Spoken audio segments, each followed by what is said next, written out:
This news update is brought to you by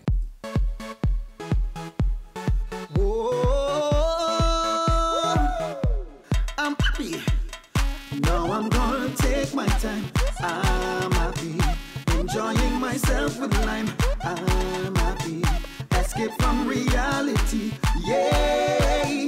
And let lime take care of me. We're just happy and smiling. Doing almost anything. Having fun and just living. Shopping, chilling, everything. Get happy with Barbados' largest and fastest 4G network. Activate any Lime prepaid or postpaid mobile plan today.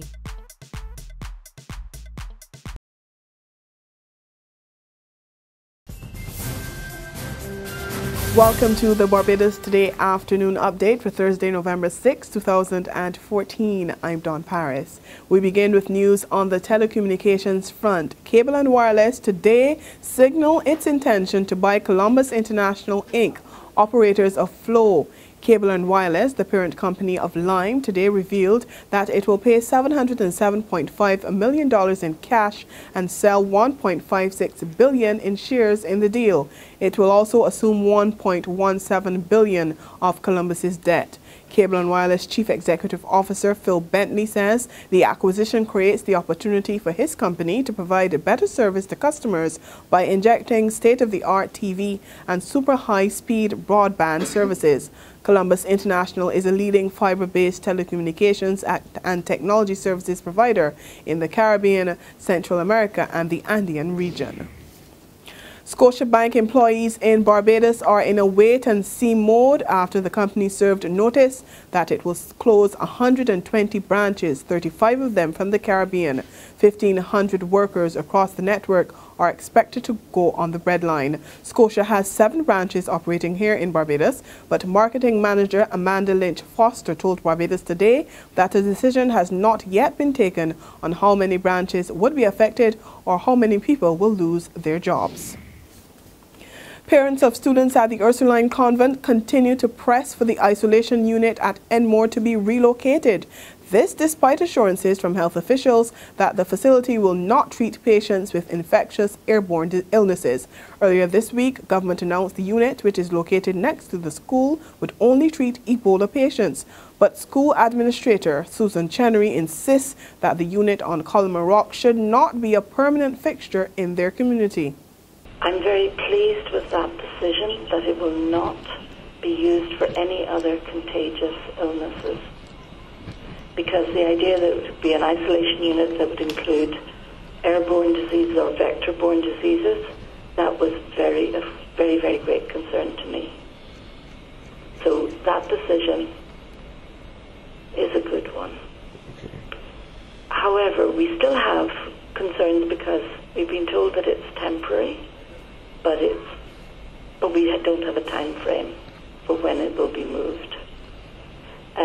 However, we continue to negotiate with the Ministry of Health, and we'll continue to meet with them and see how much further we can get in getting a solution that will satisfy everyone. Well, weeks away from the start of the winter season, tourism officials are reporting strong bookings. Word of this from Chairman of the Barbados Tourism Marketing Inc., Alvin Jemmott, who's currently attending the World Travel Market in London. He says Barbados has been attracting significant support at the international event, and there are already clear signs that local tourism is set for a rebound next year. Well, I think we can pretty much expect about a growth of about 6% in the next year. And that's because, like you said, things are on the way back for us. And with the additional airlift capacity into Barbados, with BA increasing their flights and Virgin sustaining their flights into Barbados, I think that that's a good picture. There's a need for government to dedicate more funding for technical and vocational education, so says International Labour Organization official Dr. Hassan Dahi as he addressed a function marking 20 years of the Technical Vocational Educational and Training TVET Council last night. But Dr. Dahi, who's the Senior Specialist for Skills and Employment in the ILO's Caribbean office, maintained that government cannot do it alone. However, he maintained that it must take the lead in shoring up this aspect of education.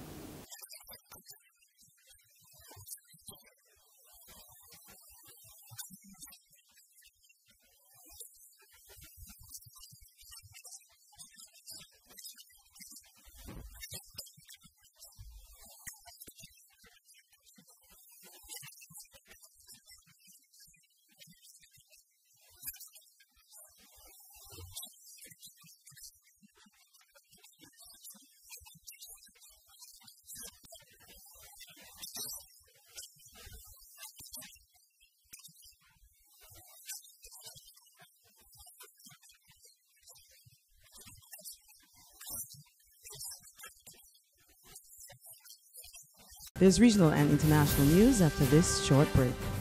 The Barbados Food and Wine and Rum Festival, November 20th to 23rd. Taste the culinary delights of top local and international chefs like Marcus Samuelson, Anne Burrell, Tyler Florence, Roger Mooking, Michael Hines, Dane Sadler, Daphne's Restaurant, and more. The Barbados Food and Wine and Rum Festival, 5th edition, November 20th to 23rd. Visit foodwinerum.com or contact Premier Event Services Inc. at 435-0670. Get your tickets now at Wine World or Ticketpal.com. Welcome back, and we continue with news from the region. We go to Jamaica, where the people of Central Westmoreland will head to the polls in a by-election on December 1st to elect a new representative. The post was left vacant following the death of People's National Party Vice President Roger Clark. Businessman Dwayne Vaz is the party's candidate, and he'll face off against the opposition Jamaica Labour Party's Faye Reid Jacobs. Nomination day is next Wednesday, and both candidates are confident of winning the seat. An estimated 40,000 electors are eligible to cast ballots. Further afield, Pakistani police arrest up to 40 people in connection with the killing of a Christian couple in the Punjab province for allegedly desecrating the Quran. We get more in this CNN report. Relatives of a slain Christian couple are reeling from the pair's violent death. The husband and his pregnant wife burned to death Tuesday by a mob for allegedly desecrating a copy of the Quran. All of us ran helter-skelter to save our lives. Our children fled in different directions, and we still don't know where they are. We beg for justice. They have 4 small children who are now motherless and fatherless. What is to become of them? Local police say a mob of around 500 people from neighboring villages formed after a cleric publicly declared the couple guilty of blasphemy. The group tracked down the couple, beat them, and threw their bodies to burn in a brick kiln where they both worked. 2 days earlier, she had thrown out garbage in which it was alleged that there were pages of the Quran, but further investigations are ongoing. Pakistani police say they have arrested up to 40 people in connection with the couple's killing. And that's where we end our Barbados Today afternoon update. We'll be back again this evening. Until then, remember to log on to www.barbadostoday.bb, subscribe to our e-paper and our email updates, and like us on Facebook. You can also catch us on Izumi Media in bus terminals or on Screenplay at supermarkets and gas stations near you. Also tune in to Channel 101 on Lime TV to get all the latest news and sports from Barbados Today. I'm Dawn Paris. Enjoy your day. This news update is brought to you by